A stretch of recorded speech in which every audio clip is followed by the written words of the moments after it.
আসসালামু আলাইকুম রহমতুল্লাহ। DS home YouTube চ্যানেলের যত ফলোয়ার ভাই বোনেরা রয়েছেন, আমি সকলকে জানাই ঈদ মোবারক, ঈদ মোবারক, ঈদ মোবারক। পাশাপাশি সারা বিশ্বের মুসলমান নরনারী যারা রয়েছেন সকলকে জানাই ঈদ মোবারক। তাকাব্বালাল্লাহু মিন্না ওয়া মিনকুম আজমাইন। ঈদ সাঈদ, ঈদ সাঈদ, ঈদ মোবারক। তাকাব্বালাল্লাহু মিন্না ওয়া মিনকুম আজমাইন। ঈদের নামাজ কেমনে পড়বেন সে বিষয়টি একটু আমি বলে দিচ্ছি।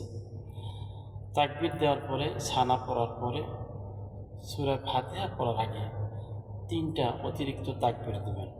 আল্লাহু আকবার, আল্লাহু আকবার, আল্লাহু আকবার। এরপরে সূরা ফাতিহা পড়বেন, অন্য সূরা মিলাবেন, রুকু সেজদা যাবেন। রুকু সেজদা থেকে ওঠার পরে সূরা ফাতিহার পরে সূরা মিলাবেন। সূরা মিলানোর পরে দ্বিতীয়বার রুকুতে যাওয়ার আগে 3টা তাকবীর দেবেন।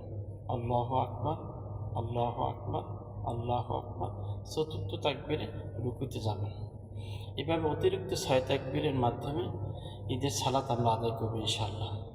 সারা বিশ্বের মুসলমান নরনারী সকলকে জানাই ঈদ মুবারক, ঈদ সাঈদ, ঈদ মুবারক, ঈদ সাঈদ, ঈদ মুবারক। তাকাব্বালাল্লাহু মিন্না ওয়া মিনকুম আজমাইন। সকলকে ঈদ মুবারক। আসসালামু আলাইকুম ওয়া রাহমাতুল্লাহ।